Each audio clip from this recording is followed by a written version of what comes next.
있는 제 집사입니다.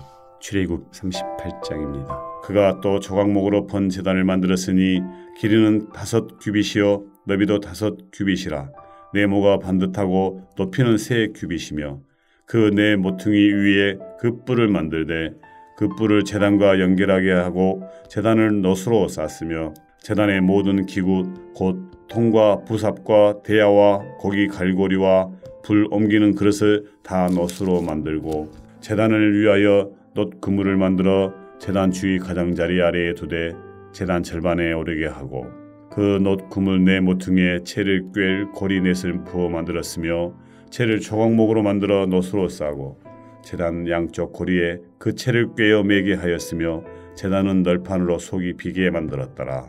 그가 놋으로 물 2멍을 만들고 그 받침도 놋으로 하였으니 곧 회막문에서 수종드는 여인들의 거울로 만들었더라.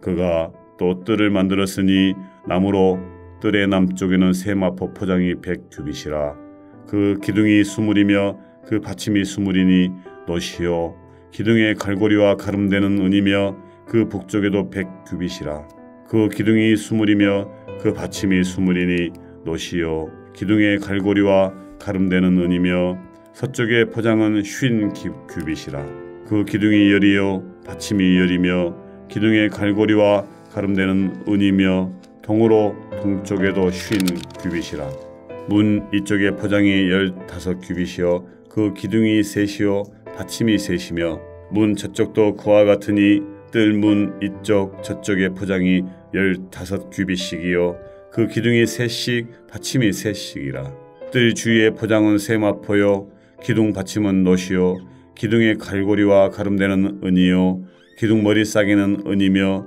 뜰의 모든 기둥에는 가름대를 꿰었으며 뜰의 휴장문을 청색, 자색, 홍색 실과 가늘게 꼰 배실로 수놓아 짰으니 길이는 20규빗이요 너비와 높이는 뜰의 포장과 같이 5규빗이며 그 기둥은 넷인데 그 받침넷은 놋이요 그 갈고리는 은이요 그 머리 싸개와 가름대도 은이며 성막 말뚝과 뜰 주위의 말뚝은 모두 놋이더라. 성막 곧 증거막을 위하여 레위 사람이 쓴 재료의 물목은 제사장 아론의 아들 이다말이 모세의 명령대로 계산하였으며 유다 지파 훌의 손자여 우리의 아들인 부살렐은 여호와께서 모세에게 명령하신 모든 것을 만들었고 단 지파 아히사막의 아들 오홀리압이 그와 함께하였으니 오홀리압은 재능이 있어서 조각하며 또 청색, 자색, 홍색 실과 가는 배실로 수놓은 자더라.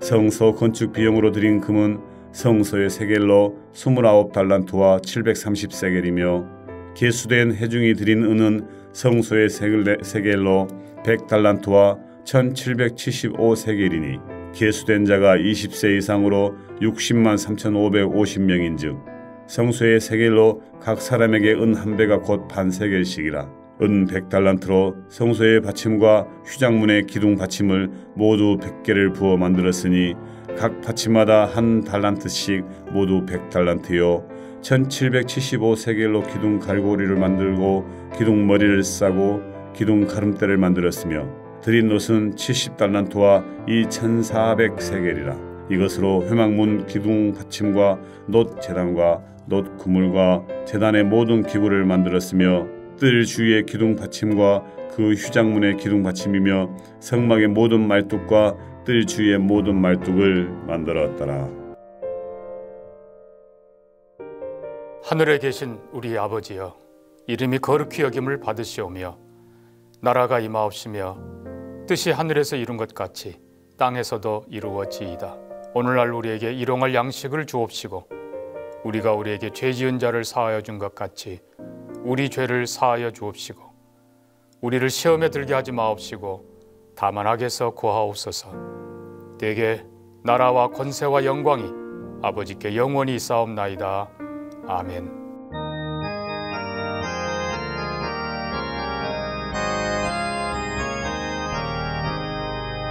내 주의 나라와 주 계신 성전과 피 흘려 사신 교회를 늘 사랑합니다. 내 주의 교회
오늘 함께 나눌 하나님의 말씀은 역대상 17장 1절에서 15절 본문 중 11절에서 15절입니다. 내 생명의 연한이 차서 내가 조상들에게로 돌아가면 내가 내 뒤에 내 씨 곧 네 아들 중 하나를 세우고 그 나라를 견고하게 하리니 그는 나를 위하여 집을 건축할 것이요 나는 그의 왕위를 영원히 견고하게 하리라. 나는 그의 아버지가 되고 그는 나의 아들이 되리니 나의 인자를 그에게서 빼앗지 아니하기를 내가 내 전에 있던 자에게서 빼앗음과 같이 하지 아니할 것이며 내가 영원히 그를 내 집과 내 나라에 세우리니 그의 왕위가 영원히 견고하리라 하셨다 하라. 나단이 이 모든 말씀과 이 모든 계시대로 다윗에게 전하니라. 아멘. 오늘도 우리와 함께 하시는 하나님과 동행하시는 한 날 되시기를 축복합니다. 다윗은 그토록 원하던 하나님의 임재의 상징인 언약궤를 자신의 왕궁으로 옮겨서 안치했습니다. 뒤이어서 다윗은 무엇을 하고자 합니까? 1절에 보니까 나는 백향목궁에 거주하거늘 여호와의 언약궤는 휘장 아래에 있도다. 이렇게 나단 선지자에게 전하면서 자신은 이렇게 이제 왕으로서 백향목궁에 있는데 하나님의 임재의 상징인 언약궤는 그에 반해 초라한 휘장 가운데 있기 때문에 그 언약궤를 둘 하나님의 집 성전을 짓고 싶어 합니다. 그런데 이 다윗의 성전 건축의 의도에 대해서 어떤 분들은 이렇게 해석합니다. 고대의 왕들이 나라가 안정화되고 힘을 얻었을 때 큰 건축물을 지어서 자신의 힘을 과시한 것처럼 또한 그 가운데 백성들의 마음을 모으고 힘을 드러내기 위해 그들이 섬기는 신의 신전을 건축했던 것처럼 다윗 또한 정치적인 목적으로 이 성전을 건축하고자 했다라고 해석하는데 성경에서 말하는 해석은 그게 아니죠. 왜냐하면 뒤이어지는 말씀을 보면 여전히 하나님께서는 다윗에게 내 종 다윗이라고 칭하고 있고 다윗을 책망하지 않죠. 그리고 다윗에게 진정한 여호와의 집이 무엇인지에 대한 놀라운 은혜의 말씀을 전하기도 하십니다. 다윗의 마음과 태도를 보십시오. 어떤 사람들은 힘들고 어려울 때 하나님 앞에 나아가서 하나님을 간절히 찾고 구하면서 도와달라고 채워달라고 주시라고 합니다. 그런데 하나님이 은혜 베푸시고 그 어려운 문제들을 해결해 주시고 채워주시면 평안하고 안정적이 됐을 때 어느덧 하나님은 뒤로 하고 자신의 갈 길로 가는 사람들을 종종 보죠. 그런데 다윗은 사무엘서의 말씀처럼 안정적이 되고 평안의 시기가 찾아왔음에도 그는 여전히 하나님을 향한 마음으로 가득 채워져 있습니다. 그리고 하나님께 드리고 싶은 마음으로 가득 채워져 있는 것을 볼 수 있습니다. 한 주일날 이렇게 초등부 아이들이 들어오는 인사를 하고 있는데 한 여학생이 들어오면서 저에게 가방에서 이렇게 투명한 봉투를 하나 건넸습니다. 봤더니 이 초콜릿으로 알록달록하게 된 쿠키가 들어 있었습니다. 이 아이가 정말 집에서 만든 쿠키를 목사님과 교회학교 선생님들과 친구들과 나눠 먹기 위해서 그거를 전해주는 것이죠. 맛이나 모양이나 이 퀄리티가 상품이 가치가 있는 그런 재관은 아니었지만 정말 이 쿠키가 너무나 가치 있고 또 그 아이가 너무나 대견스럽고 사랑스러웠습니다. 지금도 먹지 않고 집에 보관해 놓고 있습니다. 여러분도 그러지 않습니까? 여러분들의 자녀가 또 부모님을 위해서 또 할아버지 할머니를 위해서 그 어린 자녀가 무엇인가를 준비해서 드릴 때 초라하고 볼품없지만 정말 그것이 가치 있고 귀해 보이고 기쁨이 되고 또 그 자녀가 엄청 대견스럽고 사랑스럽지 않습니까? 하나님도 그러시지 않겠습니까? 하나님의 은혜에 무엇을 보답할까? 그 하나님으로 가득 채워진 그 마음과 태도를 가지고 하나님께 드리고자 하는 그 다윗을 바라보는 그 하나님의 마음. 사랑하는 성도님들, 오늘 저와 여러분이 이 다윗과 같은 마음과 태도를 가지면서 하나님 앞에 나아갈 수 있기를 축복합니다. 나단 또한 이 다윗의 말을 듣고 마음이 참 기뻤던 것 같습니다. 그래서 2절에 보면 이렇게 말하죠. 하나님이 왕과 함께 하시니 마음에 있는 바를 모두 행하소서. 그렇게 하라고 하죠. 그런데 오늘 성경은 나단 선지자의 실수가 여기에 있음을 말해주고 있습니다. 성전 짓는 거 정말 좋은 일이지만 나단은 선지자였기 때문에 무엇을 해야 합니까? 하나님께 정말 이것이 하나님의 뜻이 맞는지를 구해야 했고 하나님이 주신 말씀을 가지고 왕에게 전해야 했죠. 나단은 그렇게 하지 않았죠. 이것이 저와 여러분이 종종 하는 실수이지 않습니까? 우리의 의도와 동기와 목적이 선하고 사람들이 동의하면 곧바로 일을 진행하는 것이죠. 그러나 오늘 본문은 우리가 그 모든 일 앞에서 가장 먼저 우선적으로 해야 되는 게 이것이 하나님의 뜻과 계획에 맞는지를 구하며 물어야 한다는 것입니다. 왜냐하면 뒤에 이어지는 말씀을 보면 이것이 선한 목적일지라도 하나님의 뜻과 하나님의 때와 계획과 다를 수 있기 때문이죠. 하나님께서는 급하게 그 밤에 나단 선지자에게 찾아가셔서 하나님의 뜻을 전하시죠. 내 종 다윗에게 가서 이렇게 전해라. 무엇입니까? 너는 내가 거할 집을 건축하지 말라. 선한 것이었지만 다윗의 마음이 참 값진 것이었지만 하나님은 건축하지 말라고 거절하십니다. 그런데 여기에서 원문에서 강조하는 것은 너는이라는 것이죠. 그래서 성전을 건축하는 걸 금한 게 아니라 다윗이 짓는 것을 금하셨다라고 해석하기도 하죠. 왜 이렇게 거절하십니까? 사무엘서에서는 피를 많이 흘렸기 때문이라고 하는데 오늘 본문에는 그게 나오지 않고 5절, 6절 바로 이어지는데 무엇이라고 하나님께서 말씀하십니까? 하나님께서 출애굽한 그 시기부터 오늘까지 집에 거하지 않으시고 어떻게 거하셨습니까? 하나님이 명령하신 장막, 그 성막에 함께 하시며 성막에서 성막으로, 장막에서 장막으로 이스라엘 무리와 더불어 가는 모든 곳에 함께 하셨다. 그리고 하나님은 이 이스라엘에게 백향목 집을, 성전을 지으라고 말씀하신 적이 없다라고 말씀하시면서 하나님이 성막을 주신 목적, 그 성전의 본래의 기능이 무엇인지를 가르쳐 주십니다. 무엇입니까? 하나님의 함께 하심이죠. 성전의 목적은 하나님의 임재, 하나님의 함께 하심입니다.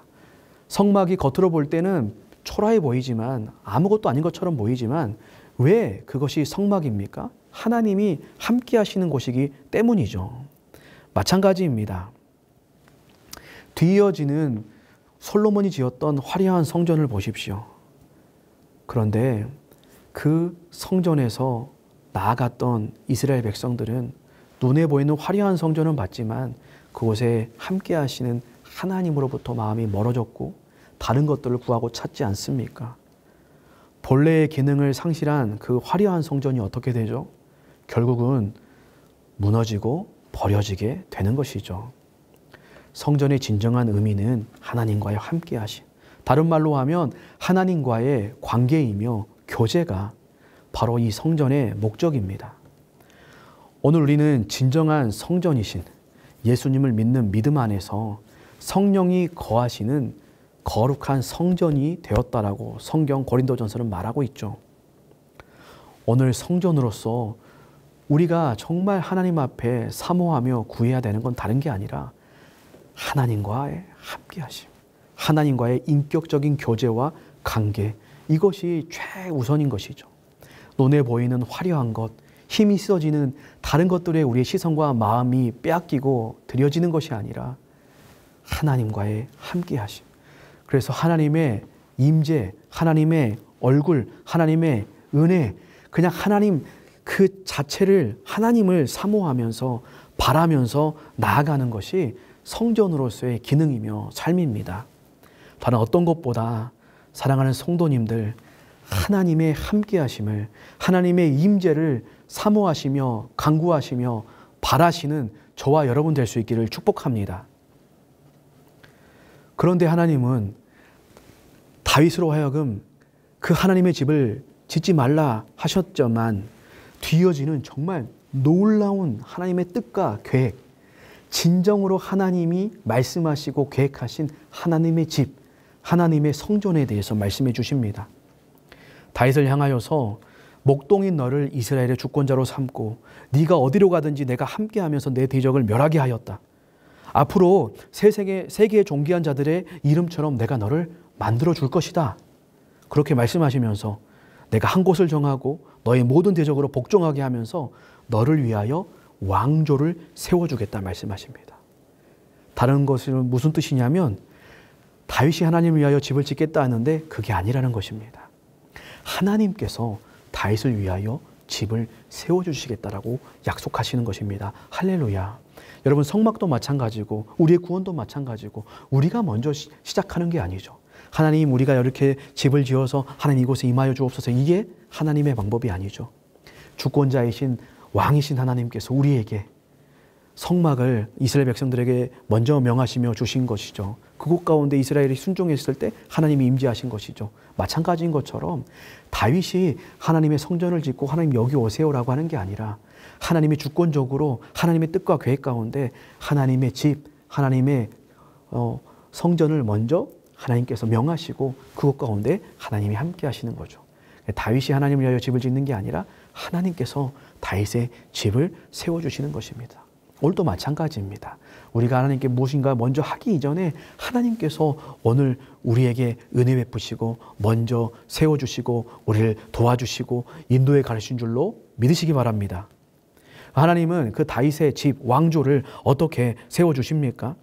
11절에 보면 다윗을 위해서 아들을 하나 세우고 그 나라를 견고하게 하겠다 약속하시고, 또한 12절에 보면 그가 나를 위하여 집을 건축할 것이다, 성전을 지을 것이다 라고 말하면서 하나님은 그의 왕위를 견고하게 하시는데 어떻게 하십니까? 영원히 견고하게 하시겠다라고 말합니다. 그리고 그 방법은 13절에 보면 나는 그의 아버지가 되고 그는 나의 아들이 되겠다. 양자를 삼으시겠다는 거죠. 그리고 나의 인자를 사울에게서 빼앗은 것처럼 빼앗지 않겠다라고 그 헷세들을 끝까지 베푸시겠다고 말합니다. 그리고 14절에 뭐라고 합니까? 내가 영원히 그를 내 집과 내 나라에 세우리니 그의 왕위가 영원히 견고하리라. 할렐루야. 하나님은 다윗이 생각하는 것과는 뭐 상상도 할 수 없는, 정말 하나님만이 하실 수 있는 그 놀라운 은혜의 약속을 주십니다. 하나님이 세우시는 집, 하나님이 세우시는 성전, 하나님이 세우시는 그 하나님의 왕조, 그 나라는 영원한 나라다. 그 인애를 끝까지 베푸시는, 사울처럼 그 정말 실수를 하더라도 실패하더라도 그 은혜를 거두시지 않는 영원한 하나님의 나라를, 영원히 견고한 하나님의 나라를 세워주시겠다라고 약속하시죠. 3번이나 영원히 영원히 영원히를 반복하십니다. 진정한 집, 진정한 성전, 진정한 왕조, 진정한 나라를 베푸시겠다 다윗에게 말합니다. 이 말을 들은 다윗이 어떻게 하죠?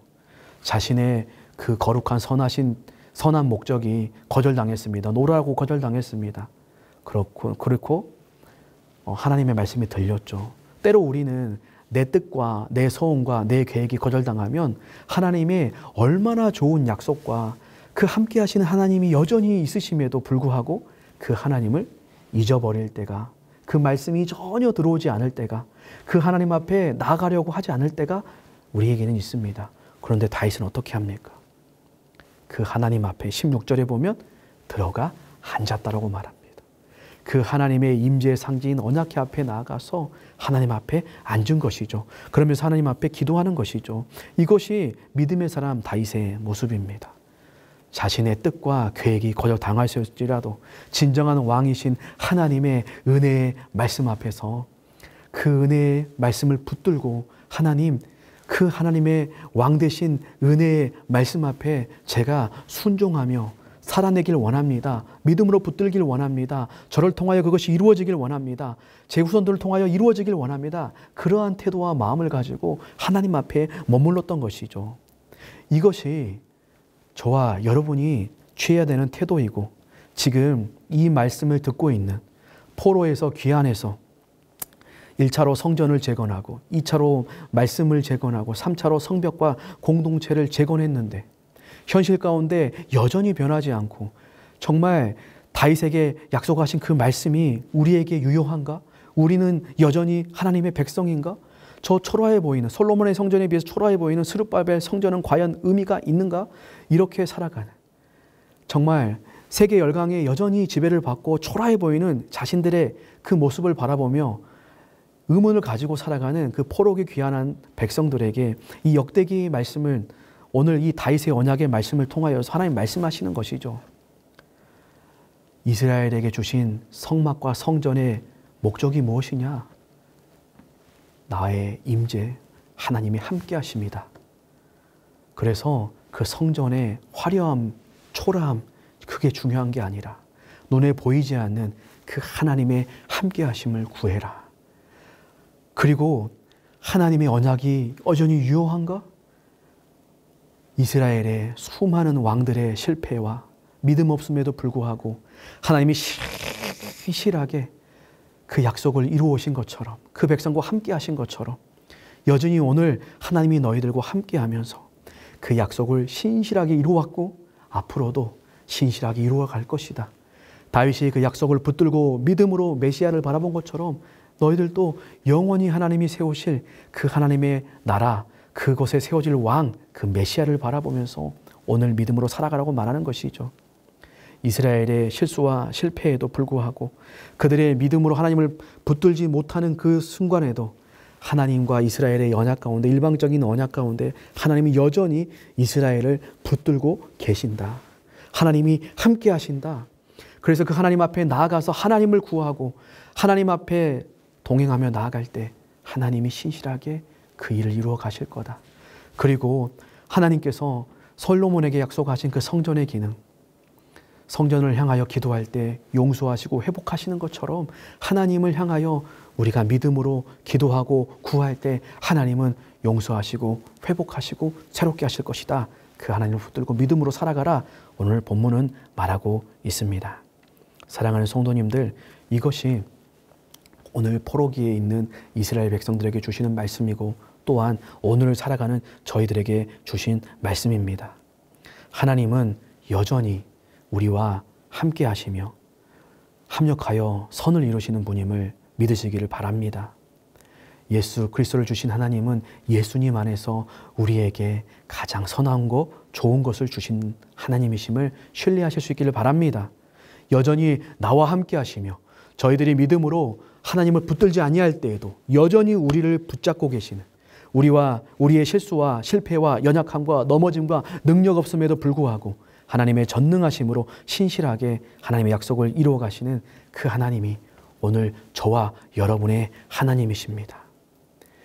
오늘도 우리가 해야 되는 것은 성전의 원래의 목적과 기능을 기억하면서 하나님의 함께하심, 그 하나님과의 교제, 그것을 사모하고 최우선적으로 열망하면서 함께하시는 그 하나님, 그 하나님을 믿음으로 붙들고 나의 뜻과 계획과 소원이 이루어지지 않은 상황 가운데 있을지라도 왕 되신 하나님의 신실하신 말씀을 이루어 가심을 붙잡고 바라보면서 그 다윗이 하나님 말씀을 붙들고 기도했던 것처럼 하나님, 나의 삶을 통하여 하나님의 뜻이, 하나님의 계획이 이루어지게 하여 주옵소서. 하나님께 쓰임받는 인생, 하나님께 무엇인가를 드리며 기쁨이 되는 인생으로 살아가게 하여 주옵소서. 이렇게 믿음으로 고백하시며 신실하게 살아가시는 한 날 되시기를 예수님의 이름으로 축복합니다. 기도하겠습니다. 하나님 아버지,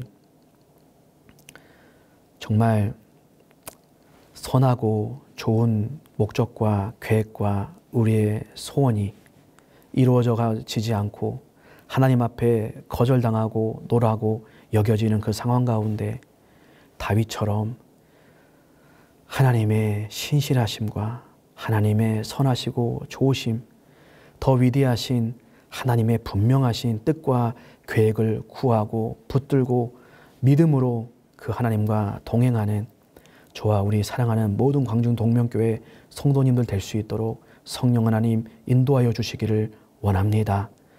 하나님, 성령이 거하시는 성전으로서 우리가 그 어느 것보다 우리 인생과 삶 가운데 하나님 한 분만을 진실되게 구하고 찾고 그 하나님이면 충분합니다. 그 하나님이면 만족합니다. 하나님이 베푸신 은혜와 사랑이 너무나 크기에 하나님의 은혜 앞에 무엇으로 보답하며 살아갈 수 있을까요? 하나님 기쁨 되길 원합니다. 하나님께 쓰임 받길 원합니다. 부족하고 연약하지만 저를 사용하여 주옵소서. 이런 귀한 믿음의 강구와 순종의 헌신과 또한 하나님 앞에 드리며 기쁨되며 살아가는 한 사람 한 사람 될 수 있도록 인도하여 주시옵소서. 우리의 삶을 통하여서 하나님의 위대하신 역사가 이루어지기를 예수님의 이름으로 기도합니다. 아멘.